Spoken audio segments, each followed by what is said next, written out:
So no one checked? Check. Yeah. So can you tell me? According to my findings, Yes. WENERA stands for We Waters Ranch Native Labor Association. Mm-hmm. It was set up by the gold mines in South Africa Mm-hmm. as a recruiting agency for migrant workers. Mm-hmm. Tours were usually 6 months, but many men spent their entire working lives as migrant workers. Beautiful. I'm sure you must have heard about WENERA, but then you decided not to check. Now that will not do, right? As academic scholars, you always got to be checking, you always got to be exploring, you always got to be mining information. It's not always that your lecturers will give you information. They will give you some information, but most of it you have to get it on your own. So that is why I deliberately gave you that assignment. I just gave you the title, WENERA, so that you can check it out. Right? So,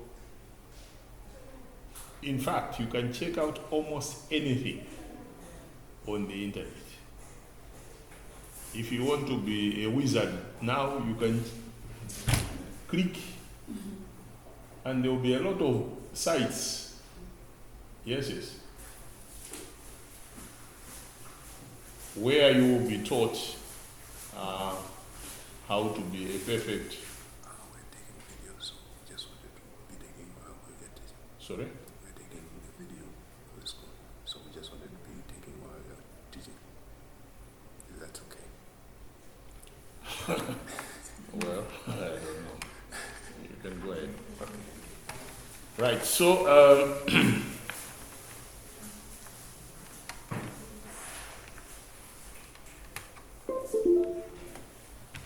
let's see what I found out myself.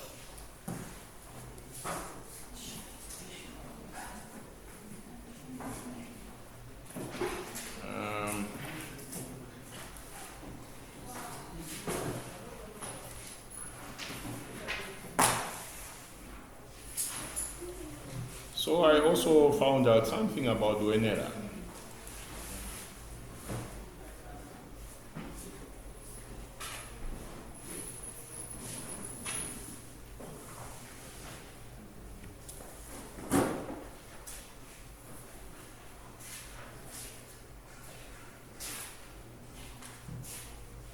Unfortunately, this one is not showing.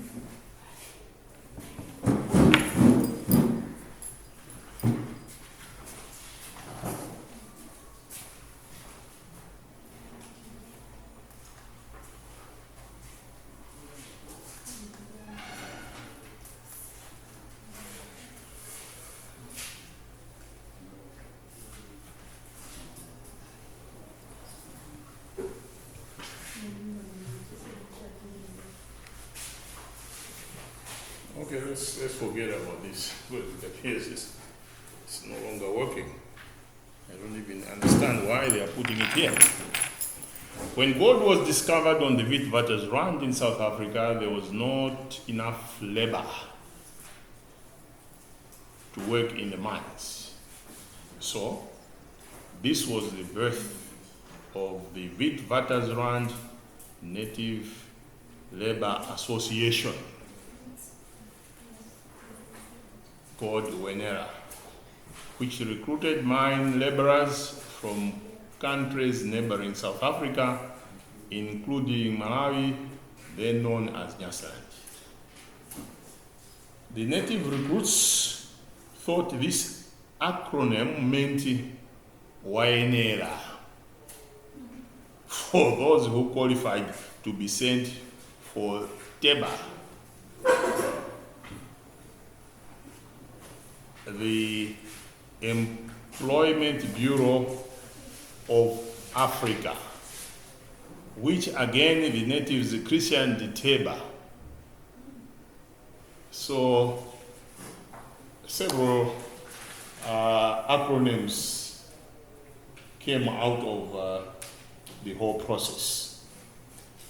The first Wenera office was situated at the upper part of the filling station at Clock Tower, next to Mathardas Godas stores in Blantyre. TEBA fattening hostels in Nyasaland were at what is now Nkumbe in Chileka, where recruits were given soya porridge for 3 months to nourish them, ready for Wenera. So when people were recruited from their homes, most of them were very thin, skeleton-like. So they had to be fattened for 3 months, just like perhaps you fatten pigs.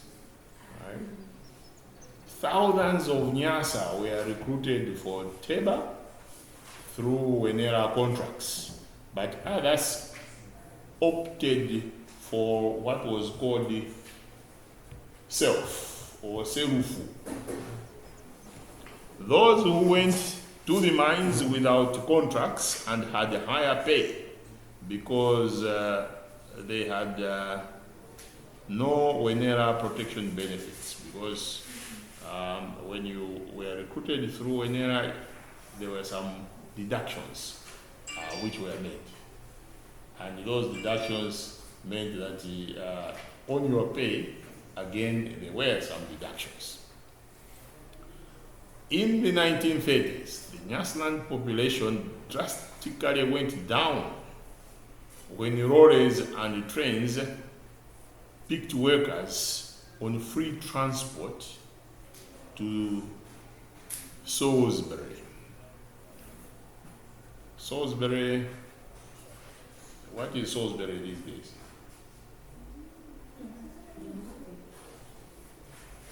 Salisbury.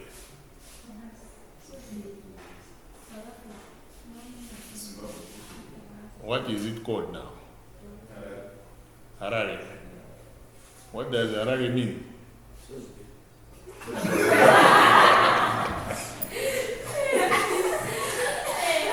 Well, someone told me that Harare means noise, right? So in that place, because it was a town, right? And there was a lot of factories and other things. So there was a lot of noise, right? So for the natives, they were going to this place of noise, right? So then it became, it stuck and it became a name, Harare, right? So those who went to Salisbury, that was dubbed Mtandizi, right? As all transportation and other costs for the workers were deducted from their wages in Rhodesia.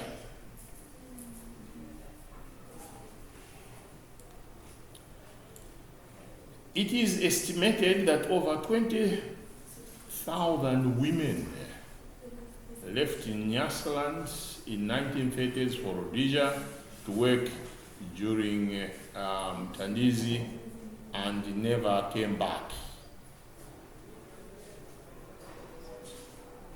In other circumstances, a whole village could leave Nyasaland during the Mtandizi era for Rhodesia. So, this is what I found on the internet about Wenera or migrant labor to South Africa. But as he rightly said, some of these guys, it became a routine. And they would go to South Africa, come back, either at Nkumbe or at Impondasi in Mangochi, or here in Lilongwe there was a place where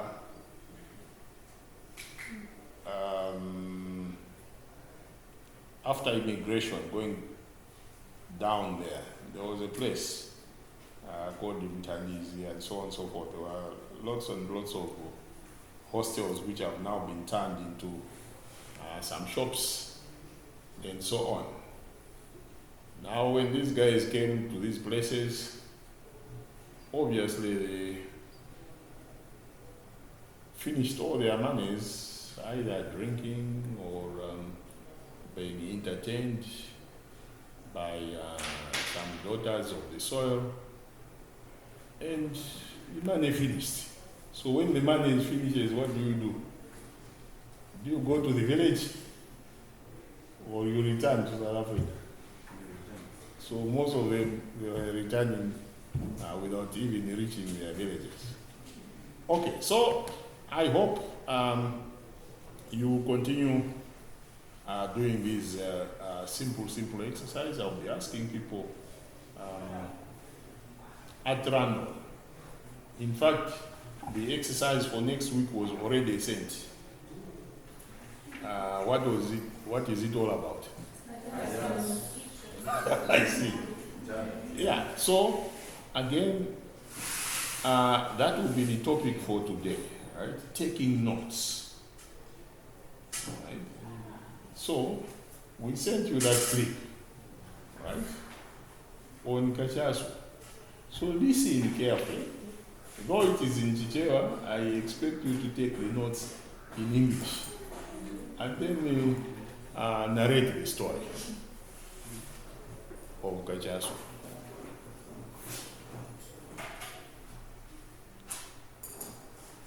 There was a colleague of ours when we were in college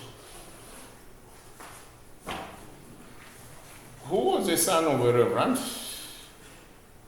but fortunately or unfortunately he loved his Kachasu very much.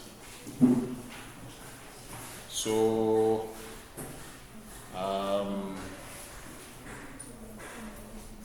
when he was in college, the father, who was one of the most prominent citizens at that time, used to give him pocket money. Sorry, we used to give him provisions and no pocket money.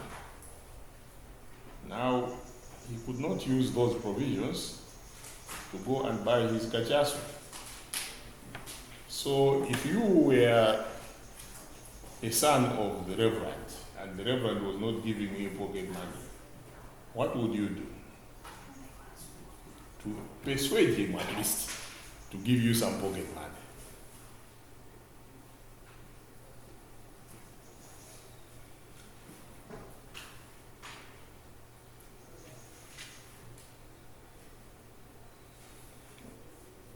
You just let the father not give you any pocket money? Or you would use something to at least ask him to give you pocket money? Would you tell your mother to plead with the father? To say, at least, school pamakazi nazake, You would do that, isn't it? Or you would kneel before the father. Well, then my friend was cleverer than you because he did something which was more ingenious than that. He knew that his father, being a reverend, was always praying and asking God for forgiveness and for penance and all those sorts of things that reverends do. So my friend, what he did was one night, just before he was supposed to go to school, he went into the ceiling and hid there until his father was asleep. And then he shouted with a loud voice, Reverend, Reverend, what are you doing to your son? You are punishing your son. You don't give him pocket money. Now, the Reverend, listening to that voice, he fell down on his knees, started praying for God to forgive him. And then my friend, he went down from the ceiling, because the entrance to the ceiling was in the garage, right? So he went down, back to his room, and slept. Next morning, the Reverend called his son. Son, come here. How much money do you need for your pocket money? That's a true story. That guy was a character. I think wherever he is in heaven, he must be entertaining the angels.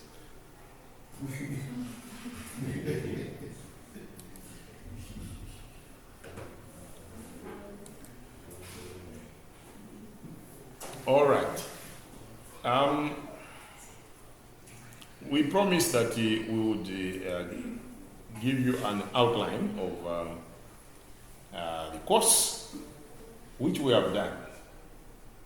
I've sent quite a number of documents to your emails, except for a few people whose email addresses were a bit strange.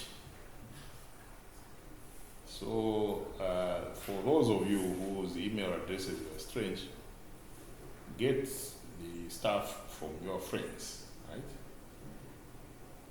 If you can't get them from your friends, then give me a proper email, right? Which I can use to send. Because some emails were refusing to be accepted. So,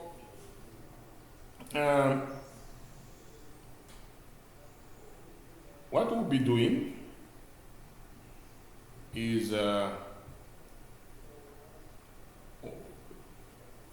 training ourselves to take down notes during class, making our own notes, writing good essays, composing effective arguments, using appropriate referencing style, the American Psychological Association referencing style, presenting arguments using fallacies, and presenting arguments orally with confidence. Because those are the things that a student, a university student, should be able to effectively do. So, in terms of topics, we will start by looking at the types of communication skills: listening, reading, writing, and speaking.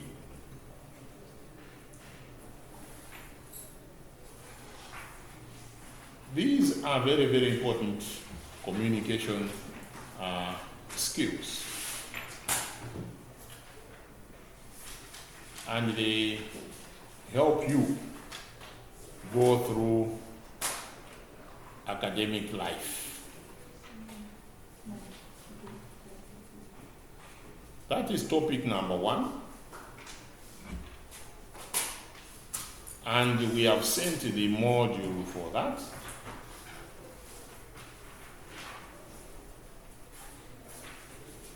Writing skills, sentence development, subject-verb agreement, sentence organization, punctuation marks, numberings.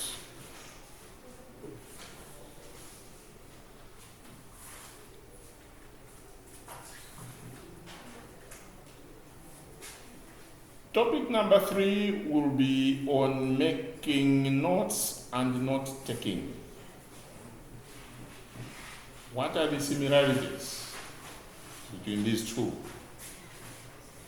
How do you make notes? And how do you take notes?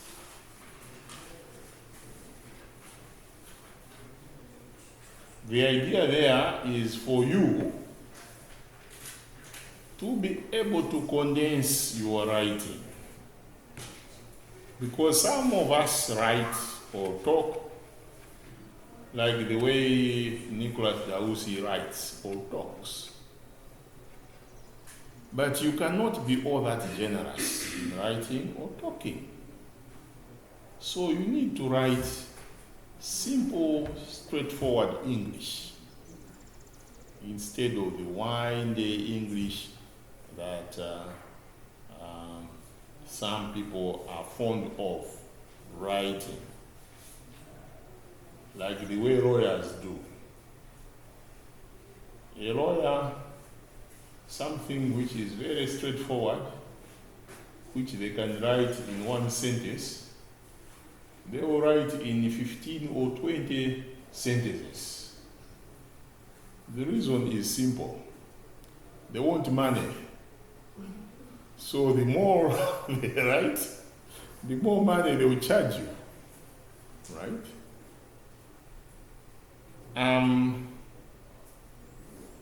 Then we will go on to talk about academic essay writing. We will talk about 7 types of essays that we can write. We will be talking about how to come about with a topic, analyzing given topics, essay layouts, which include introduction, establishing the context, defining important terms and phrases that we are going to use in your essay, building an argument, arguing from sources, because you see, when you are writing an academic paper, you have to argue on your own, but most importantly, people will believe your arguments if you are able to quote some sources.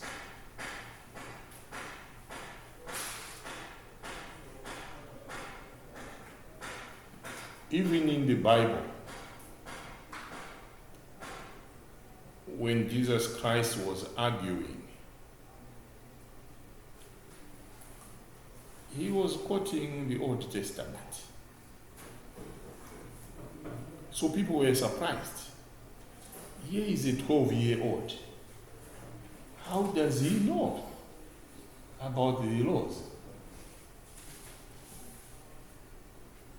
So he was able to defeat the Pharisees because he was quoting the very books that the Pharisees were claiming that they were the only ones who knew about those books. So they could not argue any further.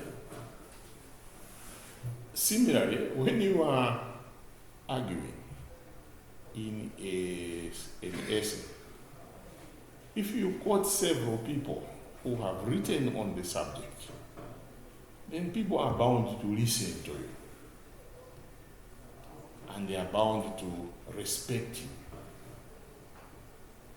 Because they think that, well, you are a well-read person.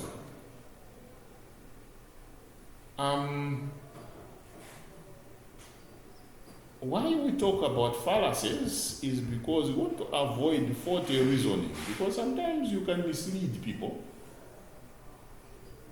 by arguing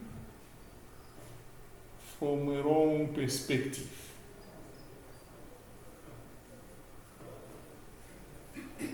Which could be referred to as faulty reasoning.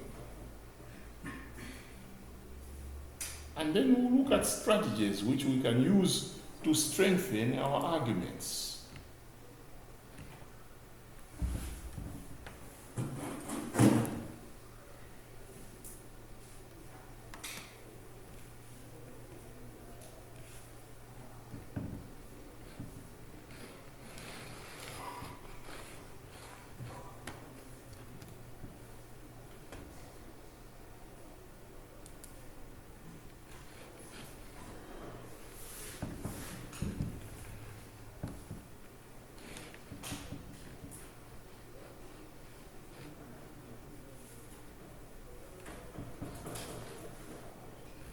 That's the problem with these old machines, you see. You lose track of the...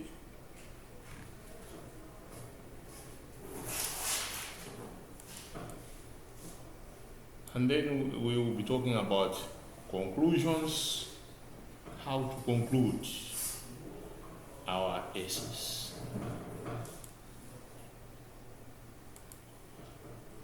The next topic will be on referencing and plagiarism. Plagiarism is where you adopt as your own other people's writings. I had a torrid time the whole of last week because someone wrote a research paper and she was claiming that that research paper was her house. And then when I was browsing on the internet, I came across a research paper which was exactly like us. Only that what she did was trying to cheat us, where this person had quoted 3 people. She decided to quote only one. Right? But that was not smart enough, because the arguments were more or less the same. But unfortunately, that someone was writing that thing for a different purpose. Not for the purpose that he was writing for. And the audience was also different. In that research, the writer had used a lot of mathematical calculations. Now, for an undergraduate research here, we don't expect someone to do a lot of mathematical calculation because we don't teach them, right? So when those creep into your essay, then it triggers some interest, and so on. So, plagiarism is a very serious crime in academics. So we have to tell each other how to go about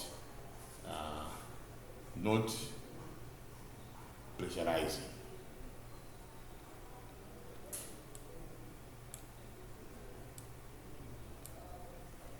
Then we will be talking about fallacies, where people say certain things and yet they mean something else. Sometimes when you use a fallacy, you are trying to emphasize a point.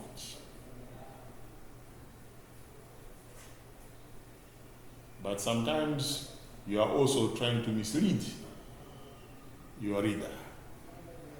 So we will try to avoid misleading, but we'll try to look at fallacies which help you emphasize the point.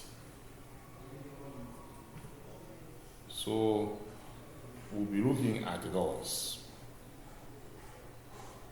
Public speaking and oral skills.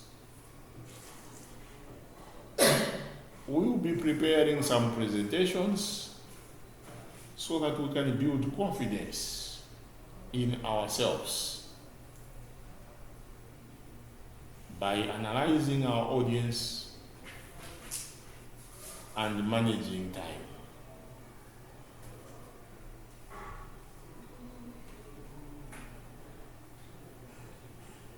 I'm sure you have listened to public speakers. They analyze their audiences.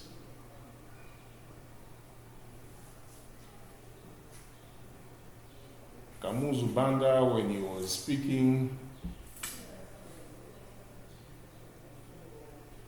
at the rallies, or Bakiri Mruzi was speaking at the rallies, or Joyce Banda, what were they starting with? Joyce Banda. Beep, beep. That was the rallying call, right? At a public rally. But I'm sure you also heard Joyce Banda speaking in Parliament or speaking to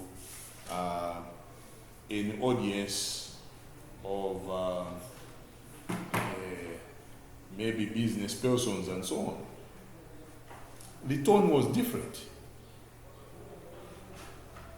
So you try to look at your audiences and then you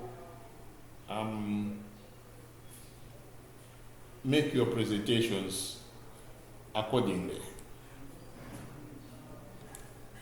So that is what we'll be looking at.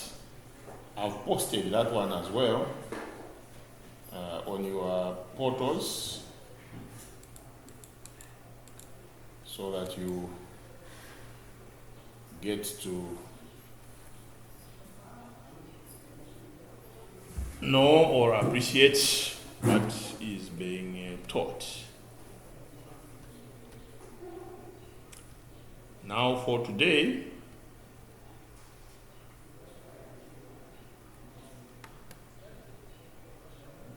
we will start by looking at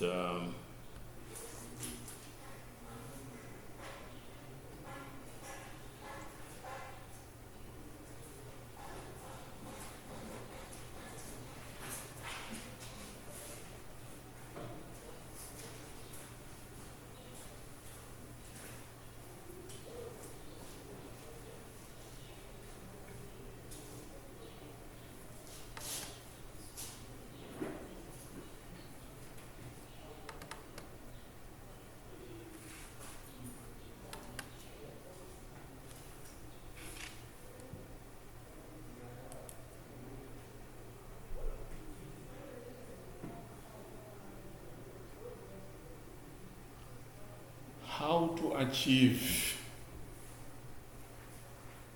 academic writing style.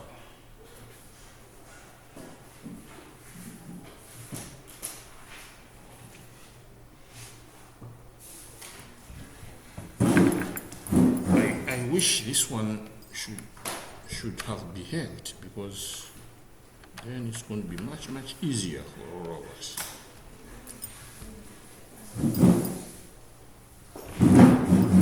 Maybe I should switch it off first.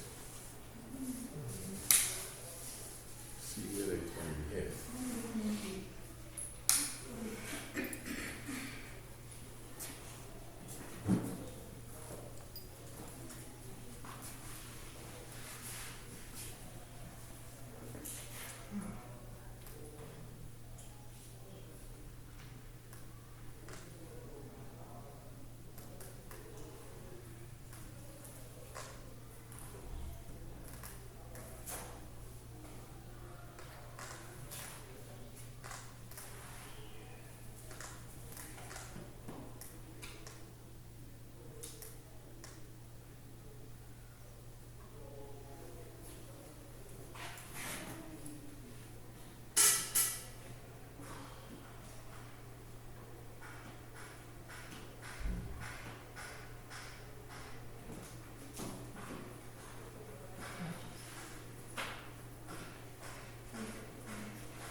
why should we be talking about academic writing styles when we write our assignments? Because you'll be writing assignments.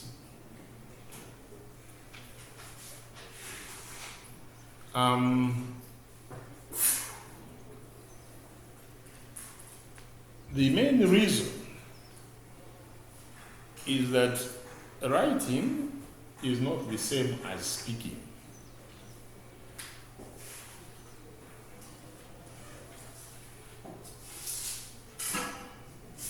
When you are writing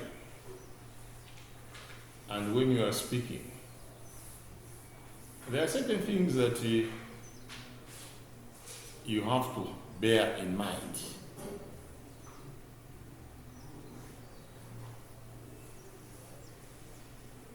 There are certain skills that you have to have, or you have to be practicing.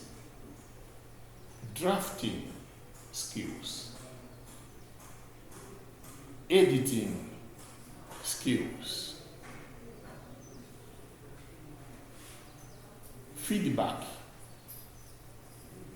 getting feedback from what you are writing.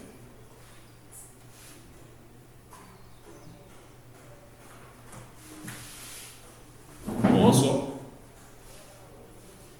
you have to somehow have a grasp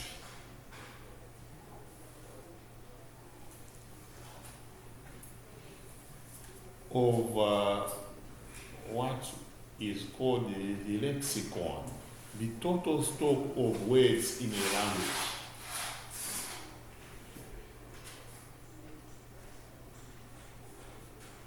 The more words you know in a language, the better you are.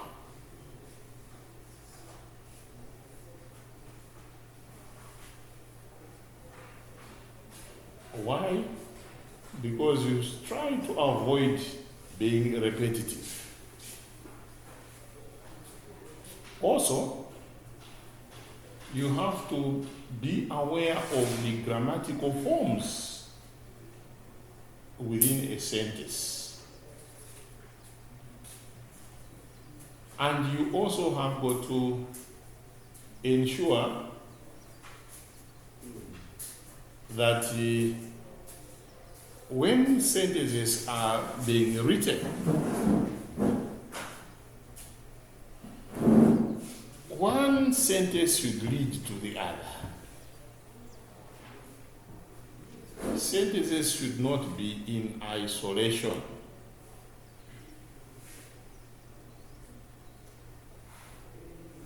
And you also have got to be familiar with a variety of English that you can use.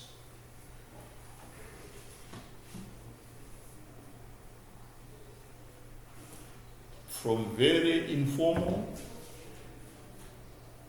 when you are writing to a friend,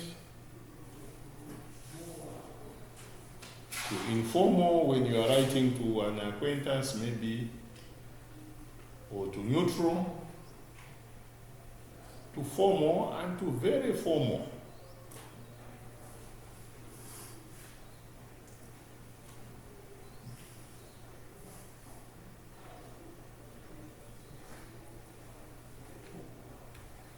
When I moved from teaching to work at the Malawi National Commission for UNESCO, I was given a file, a heap of files to be reading. So for 1 month, no one was visiting my office, including our boss. So I was saying, now I'm at the wrong place here. I'm doing nothing. I'm just reading files. Then after that 1 month, the boss came and said, look here, you see, I'm busy. Can you write this memo for me?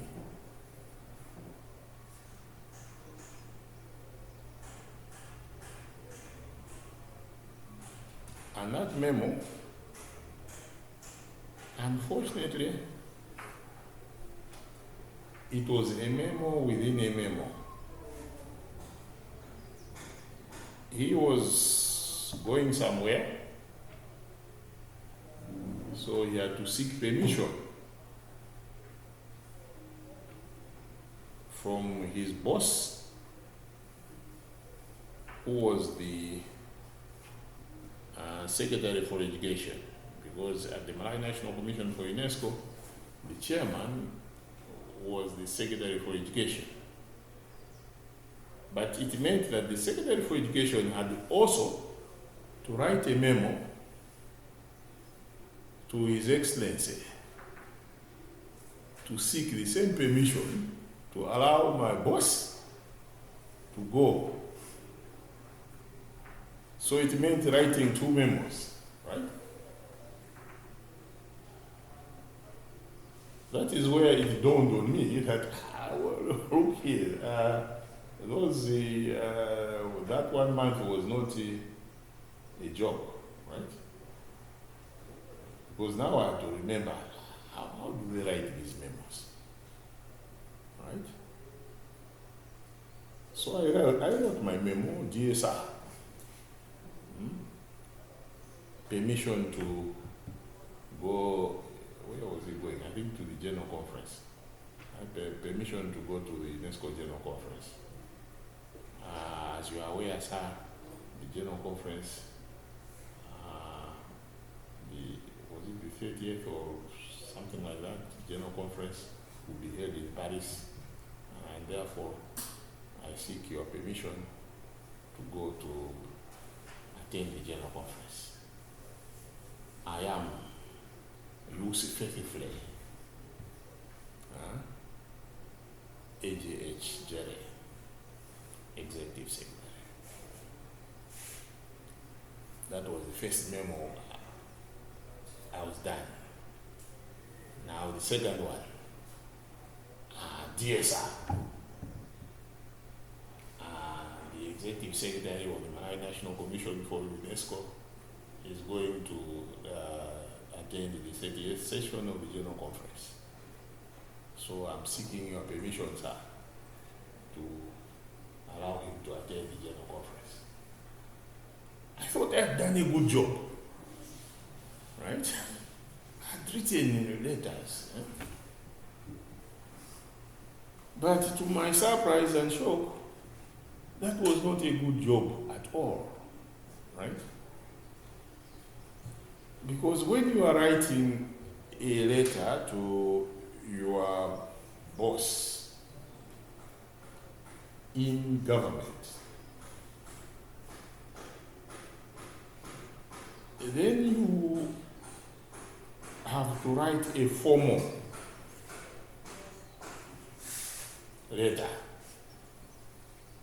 So that formal letter would read like, sir, not even dear sir, sir. Then title, 30th UNESCO General Conference.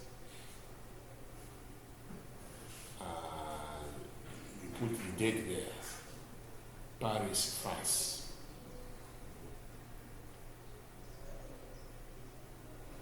I have the honor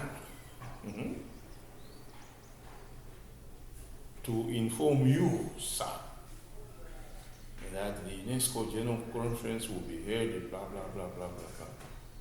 It is a requirement that Secretary Generals of National Commissions attend these conferences as advisors to their delegation. I am therefore seeking permission to request you, sir, to request the President to allow me to attend this conference. I have attached to this memo a draft memo to His Excellency, for your possible use. I don't even say for your use, right? For your possible use. I am Sir HAJHJ, Executive Secretary. That is formal, right? So he wrote. He said, hey, so I was wrong there, right? And now the second one.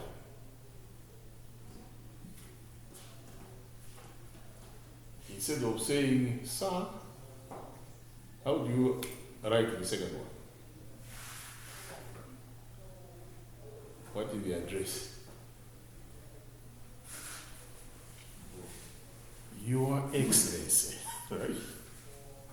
Your Excellency. And then the title is there.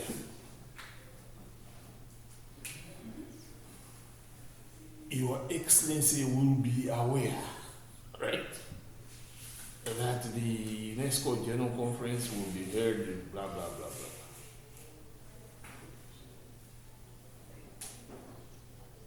It may please Your Excellency to include the Secretary General of the Malawi National Commission for UNESCO in the Malawi delegation to the UNESCO General Conference. How do you finish? I remain Your Excellency's most obedient servant. The Secretary writes his name. At that time it was Mr. Kambawa, right? Mr. A.J. Kambawa, Secretary for Education, and Chairman for the Malawi National Commission for UNESCO. So you find these two letters, right? The salutation is different, right? The other one you say sir, the other one Your Excellency. And then at the end, this one is Secretary for Education, right? But how does he sign off, right? I am Your Excellency's most obedient servant. So you see, the way letters are crafted and written, it depends on the tone and the formality of that particular presentation.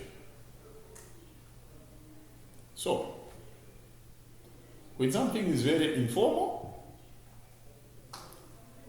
it means what you are writing is something which is familiar between close friends and family members.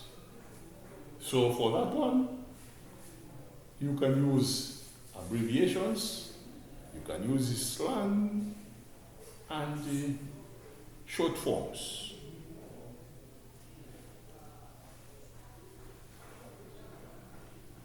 Things like, instead of because, what do you write?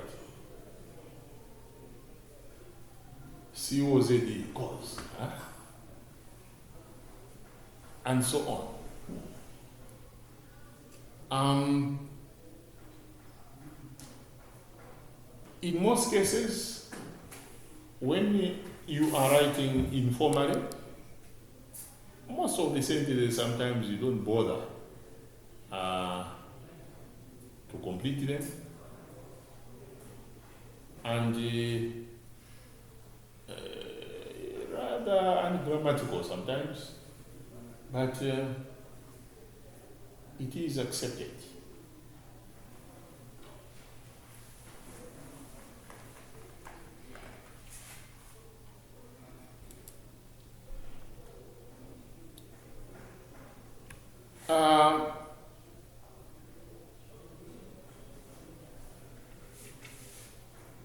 The next is the neutral style. The neutral style is the kind of style that is used in everyday context. For example, in newspapers. The language that is used in newspapers is neutral. It is not a language which is particular, a language which is very formal, a language which is very technical. It is a language which everybody can understand. So newspapers, magazines, internet reports are or use neutral language. And it may still have some informal features. So when you read from newspapers, there are some informal features. For example, there would be a sentence like, the crowd is beginning to leave because it's getting late. Instead of it is getting late. Right? That is, in a neutral language, it is acceptable. Because that's okay. But even in a neutral language, what you try to do is avoid grammatical errors. So sometimes you find that in our papers there are instances where even headlines contain grammatical errors. That can be very, very embarrassing. So you avoid grammatical errors.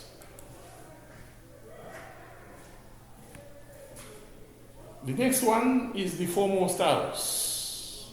A formal style is a style which is usually found in academic journals. So when you are reading in academic journals, the language that is used there is language which is taken from formal vocabulary, unlike the one taken from informal vocabulary. A newspaper might take language from informal vocabulary so long as the grammar and the spellings are correct. Whereas formal style, you avoid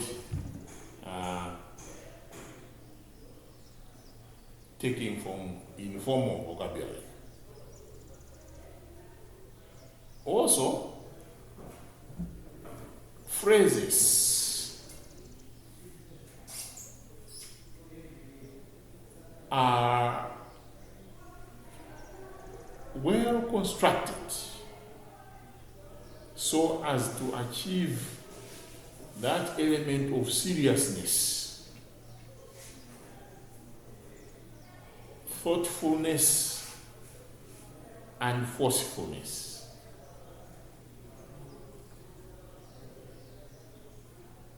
So when you are writing, make sure that you are phrasing your sentences in such a way that people will know that you are serious and you were thoughtful when you are constructing your sentence, and you want to achieve some forcefulness.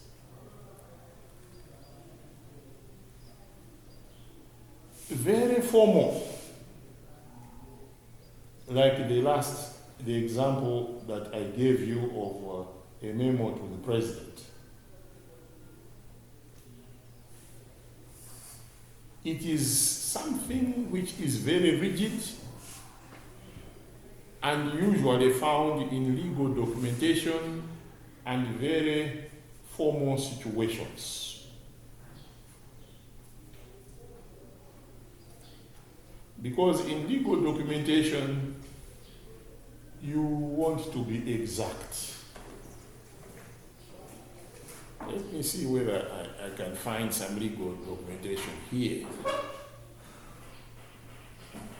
I should be able to find one.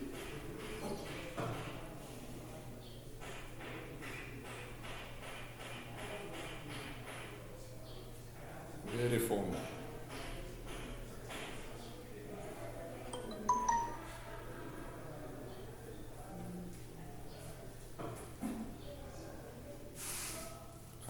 Yeah.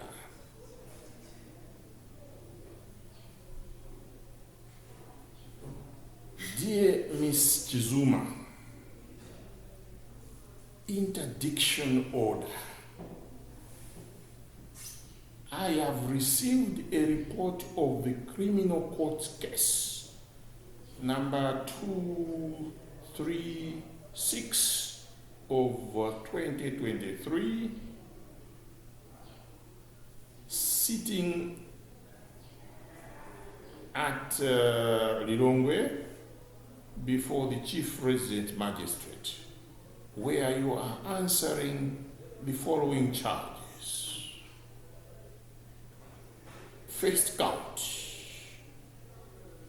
making use of speech calculated to lower the authority of a person before whom a judicial proceeding is being heard, contrary to section 13D of the Penal Code. Second count, making use of speech capable of prejudicing a person engaged against a party to judicial proceedings, contrary to section 113D of the Penal Code. Please note that the above allegations constitute serious misconduct of a public officer and an anti-corruption bureau official in terms of section 49B of the Corrupt Practices Act, in brackets, amended Act of 204. So you can see, right, that this is very, very formal, right? Because what the writer is trying to do there is trying to leave no stone unturned, or to make sure that everything else that is written there is what it's supposed to be in terms of being understood. So it uses very, very formal vocabulary and is often long and complex, right? Because what could have been written there is that, well, look here, Madam Chizuma, you are under interdiction because you are answering to criminal charges of defamation, period, right? But instead of doing that, right, the writer goes on and on, writing all sorts of things there, right? In view of this, and in accordance with the Malawi Public Service Commission Regulation 42.3, as read with Regulation 40, you are interdicted from exercising powers and functions of your office as director. So you try to be as formal and as distinct as possible.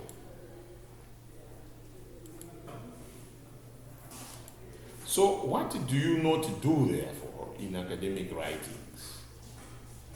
The do's and don'ts. 1,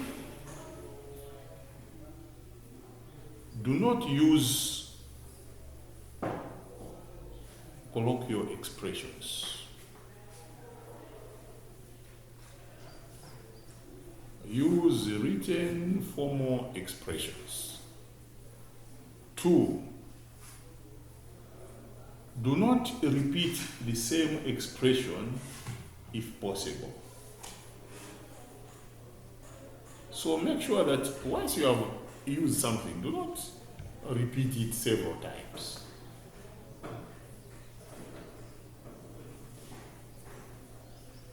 3. Do not repeat the same meaning in different words unnecessarily. Because you see, the words, English words, sometimes have got different meanings. So, if you have chosen to use a word for one meaning, right? Unless it's absolutely necessary, stick to that meaning for that word.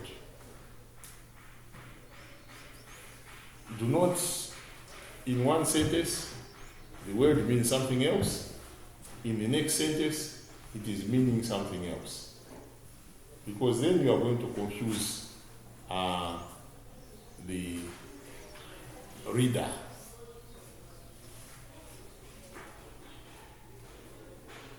Do not use questions in the text of your writing. Because who are you questioning? Try to use direct statements. Questions you can use, but when you are using questions, use them at maybe the end or at the beginning, where you are either not wanting to make any conclusion of what you are saying, you are just trying to get the reader to question what you are saying, or to pose a question to the reader at the end, but not inside. Do not use omnibus words. An omnibus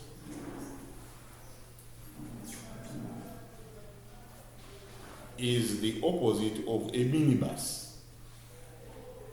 So omnibus words, it means that many words, right? Where few words can he do? That is the best possible way of expressing yourself. Do not be over generous and use a lot of words and so on. Do not use multiple phrases.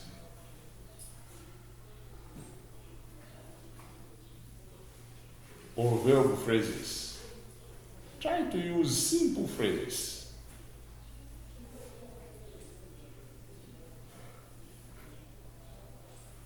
Do not use first and second person, use third person when you are writing. Not I or you. Use we or neutral.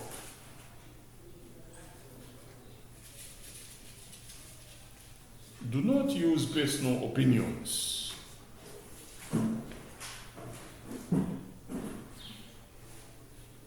When you are writing, as we have said, try to be neutral. Try to use we,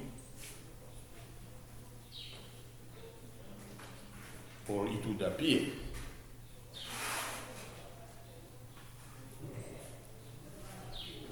Do not use flowery sentences. use precise and compact sentences.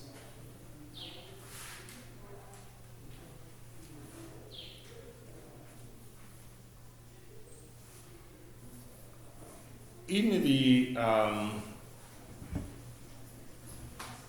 PowerPoint that we have sent to your email, there are some examples there. For example, since the island doesn't have a long history, it combines a variety of cultures from its colonies: Dutch, Spanish, Japanese, and Chinese. The best example would be, since the island does not have a long history, it combines a variety of cultures from its colonies: the Dutch, the Spanish, the Japanese, and the Chinese. So you have avoided doesn't. Instead, you have used does not. That is the right formal way of presenting.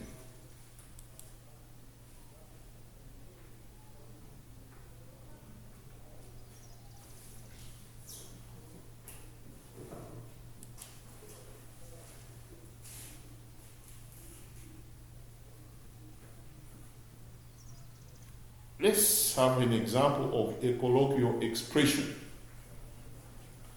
Therefore, in Turkey, if two guys hug and kiss each other on both cheeks, please do not think they are homosexual.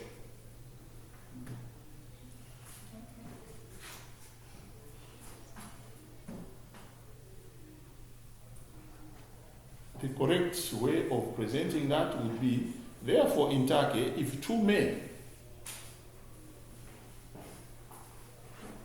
hug and kiss each other on both cheeks, they are not necessarily homosexual.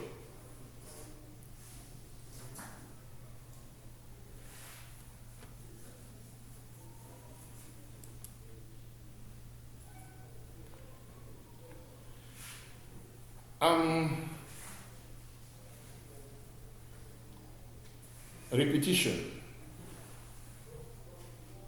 The translations do not meet the needs of our colleges and universities.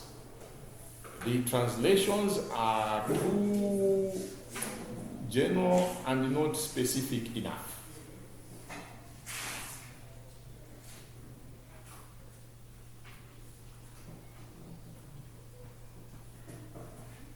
In other words, we have repeated the translations there, isn't it? So, to avoid that, you would say the translations do not meet the needs of our colleges and universities. They are too general. So you have reduced the translations to just one.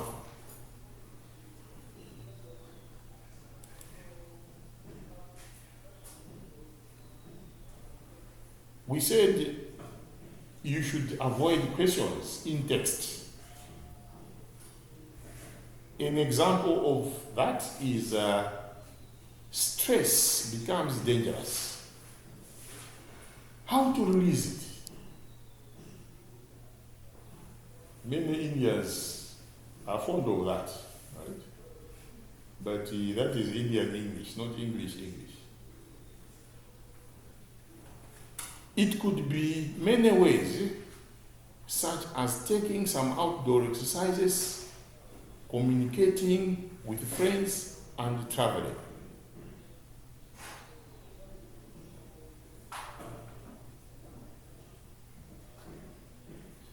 How do you avoid that question within your sentence? stress has become dangerous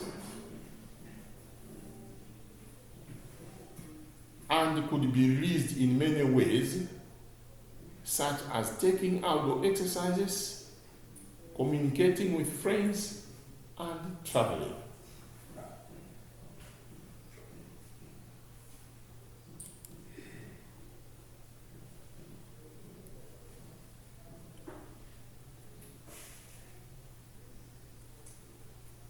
Using too many weights or omnibus weights.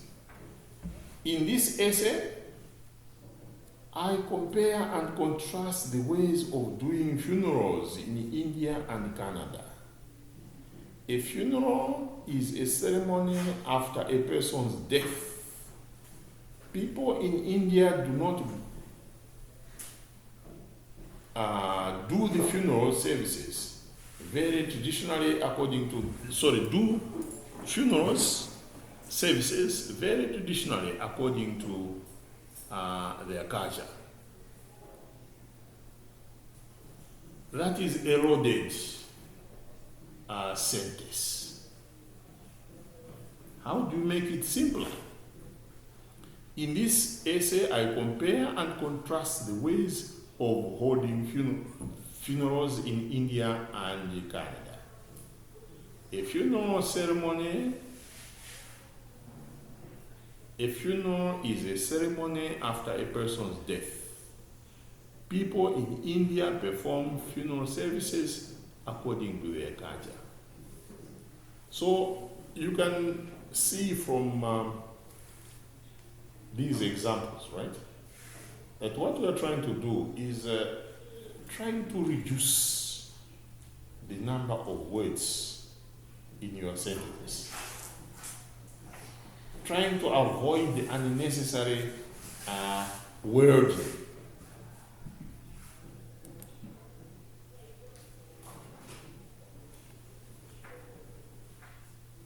How about second persons? Generally, even though getting a part-time job has some disadvantages, I still agree that international students should try to find one. If your parents want to give you an allowance every month, that's great. But another way to make money is getting a part-time job. Even if you do not need money, a part-time job is still a good way to accumulate work experience. How do you turn that one into third person neutral? Generally, even though a part-time job has some disadvantages, I still agree that international students should try to find one. If their parents, instead of if your parents, right? If their parents want to give them, not want to give you, an allowance every month, that is helpful. Instead of saying that's great, right? Because that is informal. But another way of making money is part-time job. Even if international students do not need money, a part-time job is still a good way of accumulating work experience.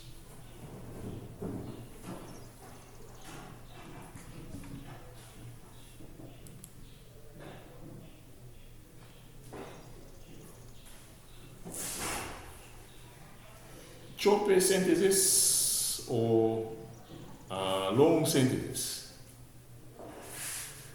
An example there. However, the Canadian society does not consider the problem discrimination in workplaces is important. Even when reports are filed, the police do not treat them seriously. The police feel it is hard to communicate with the victims. The police have to work with a translator. If that was working, you would see that what is choppy there or what is wrong is at the end there. And how do you correct that? However, the Canadian society does not consider this problem important. Even when the reports are filed, the police do not treat them seriously, as they feel it is difficult to communicate with the victims through a translator.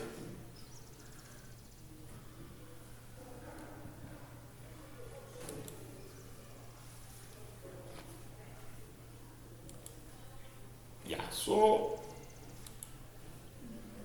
this might sound a bit boring, but once you get through the PowerPoint, right, you will notice that the emphasis there is that when you are writing formally, always bear in mind, right, that one, you have to choose your words carefully. Two, the spellings have got to be correct. Three, the sentences do not have to be all that long. Avoid first and second person. Use third person neutral. That is how you get to be a very good academic writer. Any questions on that? Or you are so satisfied that you do not have questions?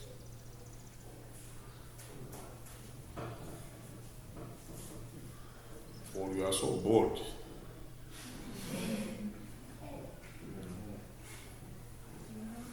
Like the way my colleague was at some point. He was so bored with school, so he disappeared for 1 week. And then when I was coming from classes, I somehow found him in our room. And he was looking at the mirror. So he didn't know that I had come, because I came inside anyway. So he was looking at himself. You, huh? Where have you been for 1 week? So me, I was just looking at him. Ule peratus, zmes, eh? So then I made my presence known. I said, Madara, what is this? Eh? You mean you were listening to what I was saying? Shit. Huh? So he decided that he was going to repent. Now in our room, he had a crate of empties and one bottle which he hadn't finished drinking. So he decided that he was going to break all those bottles because exams were imminent. So he didn't want to be distracted, and he thought that the bottles of beer were the cause. So he went out and started breaking the bottles, one by one. Hey, you are responsible for my misbehavior around here. came to this one bottle, which was intact. He looked at it and hesitated. And you know what he said? No, I don't think you are responsible. So I will keep you. I hope that is not what you guys will do. Thank you very much. Next time, tell me whether you have received all these. Yes, yes. Once that email received the notes, can you kindly please send it to the group? To the what? The group. The group. Who is she's sending to the group. Once she has received, she will send you.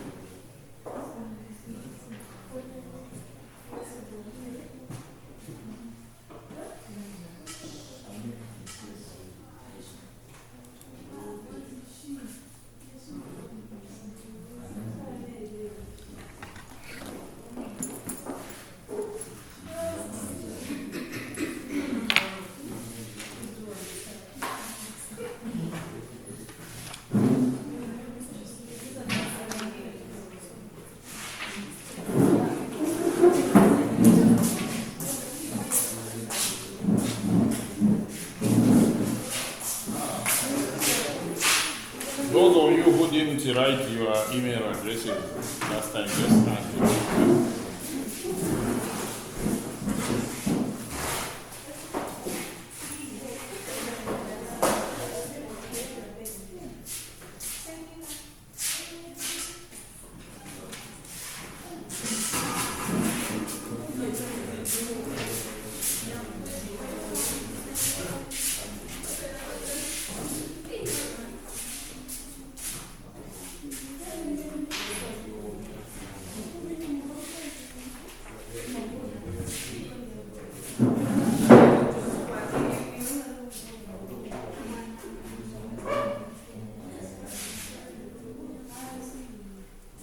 So for next time, just read